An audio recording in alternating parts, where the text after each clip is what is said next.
Oke, halo semuanya. Kembali lagi di sini dan kita akan melanjutkan materi di video berikutnya, materi tentang Java dasar. Nah, buat yang belum tahu, di series ini kita akan membahas Java dasar banget, mulai dari pembuatan variabel hingga nanti akhirnya kita coba pelan-pelan belajar ke materi yang lebih advance. Nah, untuk materi di video kali ini, saya akan membahas dan sedikit sharing tentang dasar-dasar Java. Jadi kayak struktur data, struktur dasar, kemudian bagaimana cara menampilkan output, gimana cara menyimpan variabel atau data gitu ya. Nah, jadi buat teman-teman yang belum install Java, bisa cek video sebelumnya. Di situ saya jelaskan bagaimana cara menginstal Java dan Visual Studio Code. Oke, kalau udah, kita bisa langsung praktek aja. Nah, hal yang pertama yang kita lakukan adalah membuat sebuah folder. Itu terserah di mana aja bisa. Contohnya ini, saya sudah membuat sebuah folder praktek. Setelah itu, kita buka menggunakan Visual Studio Code. Klik kanan, Open with Code. Kita tunggu sebentar. Kemudian, Yes, I trust. Oke, untuk materi yang pertama, kita akan belajar tentang penamaan sebuah file Java. Nah, jadi membuat nama di file Java itu tidak bisa sembarangan. Yang pertama, kita sebaiknya mengikuti konvensi, di mana untuk pembuatan nama file itu menggunakan huruf besar di awal. Contohnya seperti ini, mobil gitu ya, mobil.java. Nah, di sini kita menggunakan huruf besar di depannya. Nah, bagaimana kalau kita ingin membuat namanya ini dua kata gitu? Kita bisa menggunakan tiap katanya, di awal tiap katanya menggunakan huruf besar. Contohnya struktur dasar seperti ini. Kemudian filenya kita beri ekstensi .java. Nah, seperti ini. Jadi kita buat filenya pakai nama struktur dasar.java. Kemudian untuk struktur dasarnya sendiri, kita harus membuat sebuah class namanya. Caranya yaitu seperti ini. Public spasi class, kemudian nama kelasnya. Nah, di sini nama kelasnya harus kita sesuaikan dengan nama filenya, karena ini adalah kelas public. Nanti akan kita bahas di access modifier. Intinya, jika kita ingin menjalankan kode dari sebuah file ini, kita harus membuat sebuah public class dengan nama yang sama dengan nama filenya. Contohnya ini namanya struktur dasar, jadi kita beri nama saja struktur dasar. Nah, setelah itu kita beri kurung kurawal seperti ini. Kemudian tekan enter. Di sini jika kita lihat akan ada dua kurung kurawal. Semua yang ada di dalam kurung kurawal ini itu berarti ada pada blok namanya, blok si kurung kurawal ini. Jadi tiap ada kurung kurawal buka, pasti ada kurung kurawal tutup. Dan di dalamnya pasti akan ada isinya. Oke, nah terus setelah kita bikin kelas seperti ini, apa yang harus kita lakukan? Yang kedua adalah menambahkan sebuah fungsi atau metode public. Nah, metode public ini adalah metode main, maaf. Nah, metode main ini yang nantinya akan dijalankan oleh si Java-nya. Caranya adalah public static void main, kemudian buka kurung seperti ini, string kurung kotak, kemudian args seperti ini. Kemudian sama kita beri kurung kerawal lagi. Nah, panjang banget ya. Mungkin teman-teman masih bingung, tapi nanti kita pelan-pelan akan membahas tentang seperti apa itu public, apa itu static, apa itu void. Intinya untuk saat ini teman-teman cuma harus paham dulu apa yang harus ditulis untuk struktur dasarnya. Oke, Jadi nanti waktu kita run kodenya, semua kode yang ada di dalam blok ini, blok kurung kurawal ini sama ini, akan dijalankan. Nah, ini adalah struktur dasar dari Java. Oke, setelah kita mengetahui struktur dasar dari Java, kemudian bagaimana cara kita menampilkan sesuatu. Nah, mari kita coba buat program Hello World. Jadi, biasanya Hello World ini adalah sebuah program pertama yang digunakan programmer untuk belajar. Programnya simple, yaitu menampilkan teks Hello World. Kita coba. Nah, di Java, cara untuk menampilkan teks adalah menggunakan system.out.println atau println. Kemudian buka kurung, tutup kurung. Nah, di dalam sini kita masukkan teksnya. Sebelum kita masukkan teksnya, kita harus membungkus teksnya dengan tanda petik 2, seperti ini. Misalnya kita ketikkan Hello World, seperti ini. Nah, jika sudah, kita save, Ctrl S, kemudian kita run dengan tombol ini.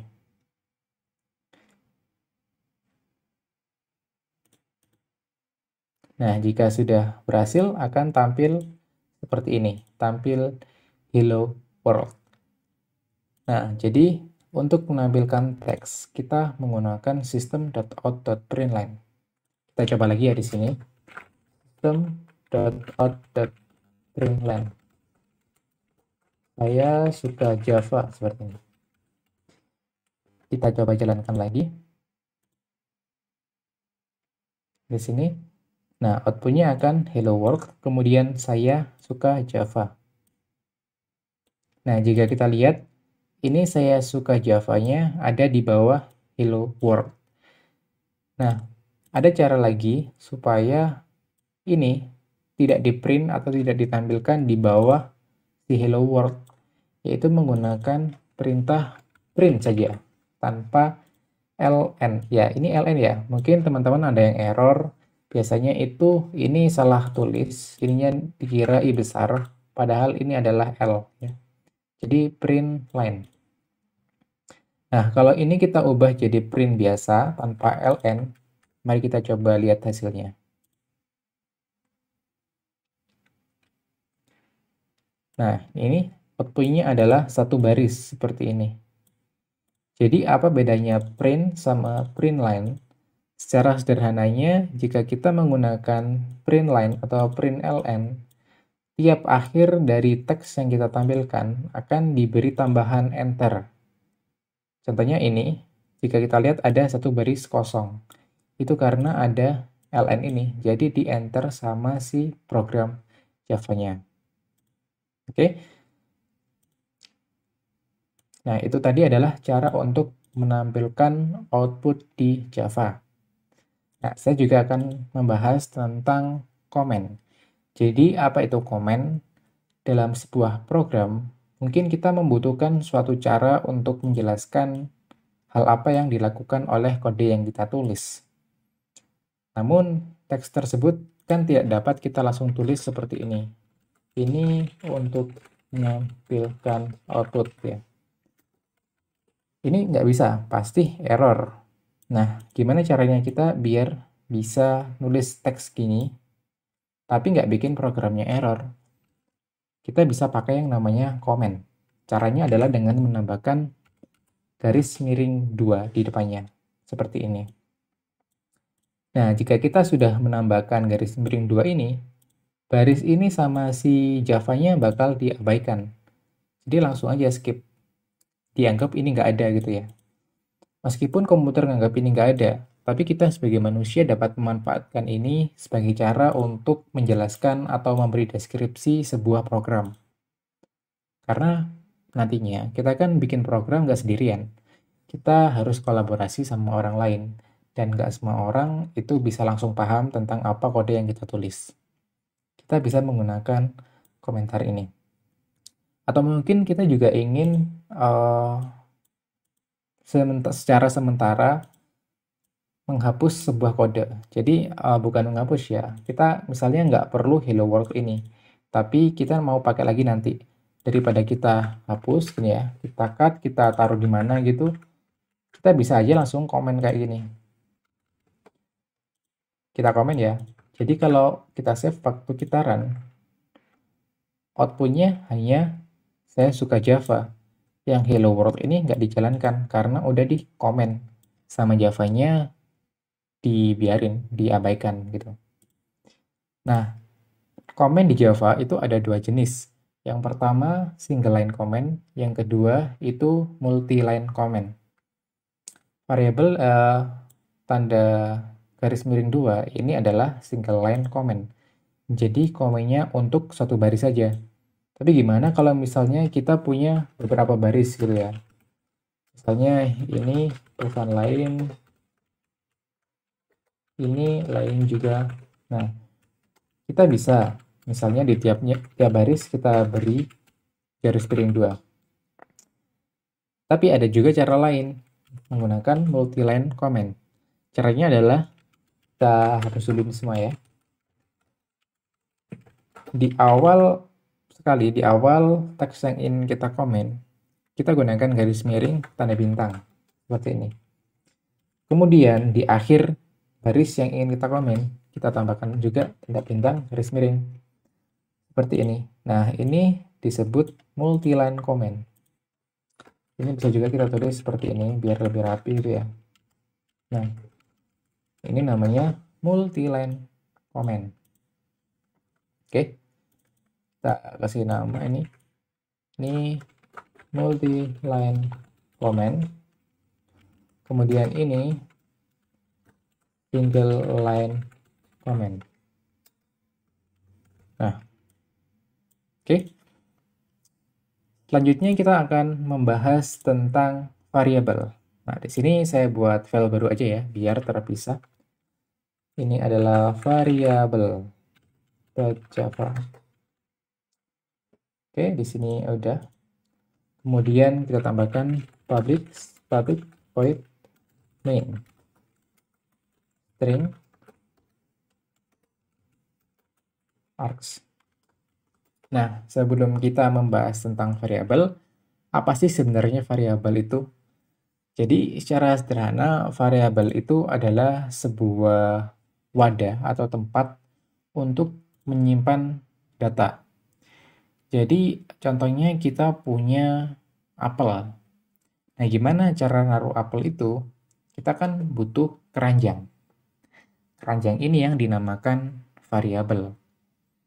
Kemudian, variabel itu juga ada jenisnya. Jenisnya ini contohnya kita kan membutuhkan alat tempat yang berbeda untuk menyimpan apel dan juga menyimpan air. Kalau apel kita bisa meletakkannya di keranjang. Tapi kalau air kita kan nggak bisa meletakkannya di keranjang. Kita harus meletakkannya di bak. Sama halnya dengan variabel di bahasa pemrograman, mereka juga memiliki tipe data namanya. Nah, yang tipe data yang pertama yang akan kita bahas adalah integer atau int. Bahasa Indonesianya itu bilangan bulat. Contohnya seperti ini. Int umur sama dengan 21. Nah, ini adalah sebuah variabel. Yang pertama ini adalah tipe datanya. Kemudian ini adalah nama variabelnya. Dan juga ini adalah nilai dari variabelnya.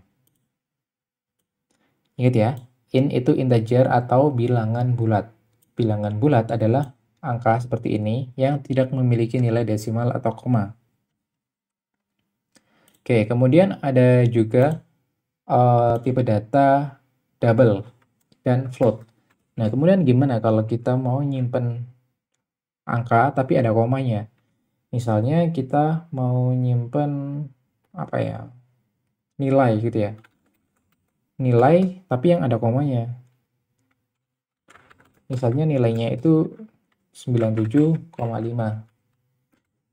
Nah, ini kita bisa pakai double untuk nyimpen si nilai ini. Ada juga float. Caranya seperti ini. Sama dengan 97,5 F. Nah, di sini bedanya kalau kita pakai double sama float. Di float itu harus ada F-nya. Kenapa? Karena untuk membedakan bahwa desimal yang ini itu tipenya float dan bukan double. Tapi untuk saat ini kita pakai double aja ya. Karena in double itu variabel yang paling sering dipakai.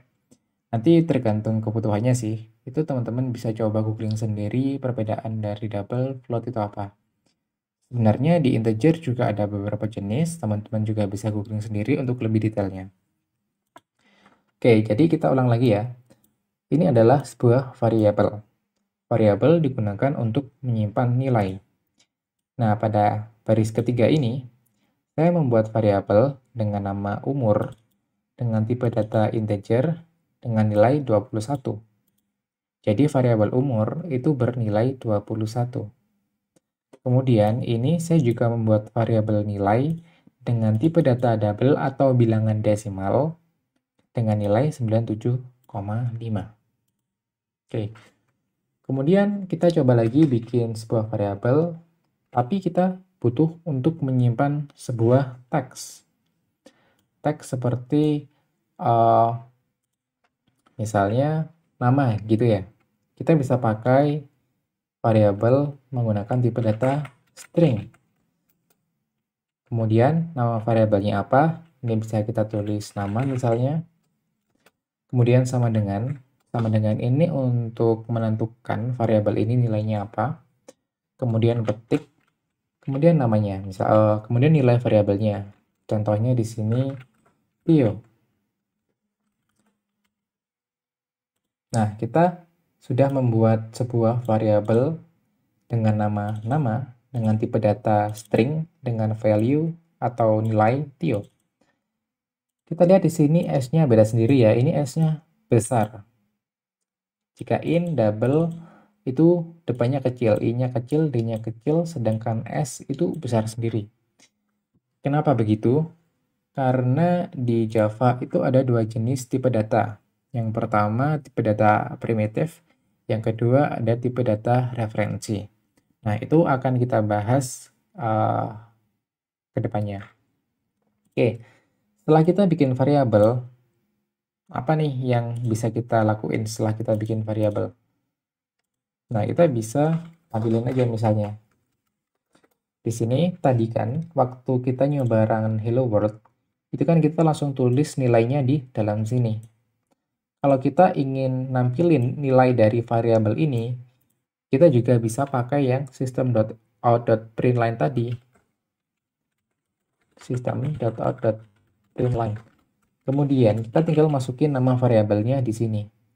Contohnya kita mau nyoba ini, nampilin nilai dari variabel umur. Bisa langsung ditulis di sini umur. Coba kita run ya. Di sini outputnya akan 21 karena nilai dari variabel umur itu 21.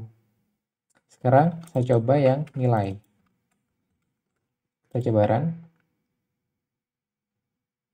Nilainya 97,5. Kita coba yang nama. Nah, nilainya Tio. Kita juga bisa print ketiga-tiganya. Kita copy semua, kita paste.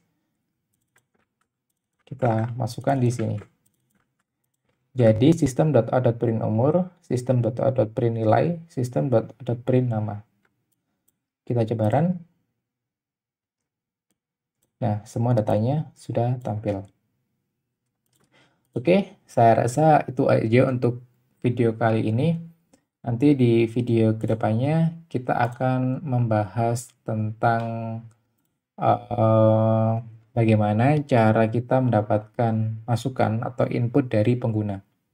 Saat ini kan nilai dari variabelnya langsung kita tulis di kode. Nah, untuk di video berikutnya akan saya sedikit sharing tentang bagaimana cara kita bisa berinteraksi secara langsung dengan kodenya. Contohnya memasukkan, contohnya jika program kalkulator gitu ya, kita bisa memasukkan angkanya berapa gitu. Nanti kita akan dapat hasilnya seperti apa. Oke, jadi untuk materi di video ini saja. Semoga membantu. Saya tunggu di video berikutnya. Terima kasih.